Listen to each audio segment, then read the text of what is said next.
আজকে কলকাতা হাইকোর্টের যে মামলা এবং তার যে নির্দেশ তা খুব গুরুত্বপূর্ণ।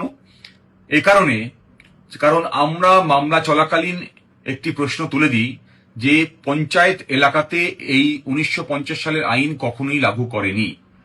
এই 1950 সালের আইন লাগু করতে গেলে এই আইনের সেকশন 1 সাবসেকশন 3 একটা নোটিফিকেশন জারি করতে হয় এবং আদালতকে আমরা জানাই যে শুধুমাত্র কলকাতা মিউনিসিপ্যাল কর্পোরেশন এবং কতগুলো মিউনিসিপ্যালিটি যেগুলো 1952 সালে তৈরি হয়েছিল এবং কালিম্পং মিউনিসিপ্যালিটি এলাকাতে এই আইনকে লাগু করা হয়েছে, কিন্তু বাদবাকি কোনো জায়গাতে এই আইনকে লাগু করার কোনো নোটিফিকেশন আমরা খুঁজে পাইনি। এবং এই সওয়ালের উত্তরে রাজ্য সরকার আইনজীবী কোনো নোটিফিকেশন আদালতকে দেখাতে পারেনি আজ যে এই আইন পঞ্চায়েত এলাকাতে লাগু করা হয়েছে এই নোটিফিকেশন দিয়ে। ফলত যেটা দাঁড়ায়, পঞ্চায়েত এলাকাতে এই আইন লাগু হয়নি। যদি পঞ্চায়েত এলাকাতে এই আইন লাগু না হয় তাহলে পঞ্চায়েত এলাকাতে এই কুরবানির ব্যাপারে বা গরু বিক্রির ব্যাপারে 14 বছরের নিচে কোনো নিষেধাজ্ঞা থাকতে পারে না। ফলে আমরা আশা করব প্রশাসন, যে আমার এই ভিডিও যদি তাদের নজরে আসে, তারা সত্বর ব্যবস্থা গ্রহণ করবেন এবং এই বিষয়টিকে ক্লারিফাই করবেন, যাতে পঞ্চায়েত এলাকার মানুষ যারা দীর্ঘদিন ধরে গরু পুষছেন এবং অপেক্ষায় আছেন গরু বিক্রি করে তাদের জীবন ধারণ করবেন, ঋণ থেকে নিজেদেরকে মুক্ত করবেন, তারা সুযোগ পায় এই গরুকে বিক্রি করার এই কুরবানির সময়।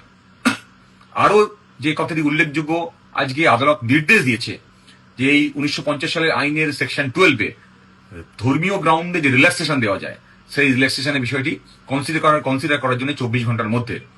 ফলে মিউনিসিপ্যাল এলাকাতে যেসব মিউনিসিপ্যালিটির উপর নিষেধাজ্ঞা আছে আইনে 1952 সালের তৈরি, সেই সমস্ত মিউনিসিপ্যালিটি, কলকাতা মিউনিসিপ্যাল কর্পোরেশন হতে পারে বা কালিম্পং হতে পারে বা 1952 সালে তৈরি অন্যান্য মিউনিসিপ্যালিটি হতে পারে, সেই সব এলাকাতে যাতে রিল্যাক্সেশন পাওয়া যায়।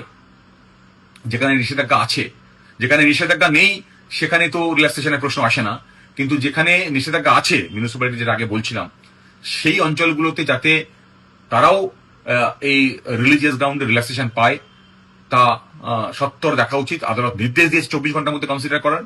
আমরা আশা করব প্রশাসন এই বিষয়টি দেখবেন সিরিয়াসলি এবং কনসিডার করবেন গ্রাউন্ড রিয়েলিটিকে মাথায় রেখে।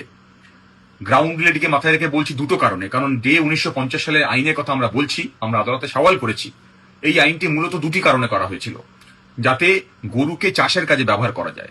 আপনারা সকলেই জানেন আধুনিক যুগে এখন চাষের কাজে ট্রাক্টর ব্যবহার করা হয়, গরুকে সেই অর্থে ব্যবহার করা হয়ই না। এবং দ্বিতীয় যে কারণে এই আইনটি নিয়ে আসা হয়েছিল, যাতে দুধের প্রতুলতা না কমে। ফলে আমরা 2019 সালের একটি রিপোর্ট, কেন্দ্রীয় সরকারের রিপোর্ট আমরা আদালতের কাছে পেশ করেছি, এটা দেখানোর জন্য।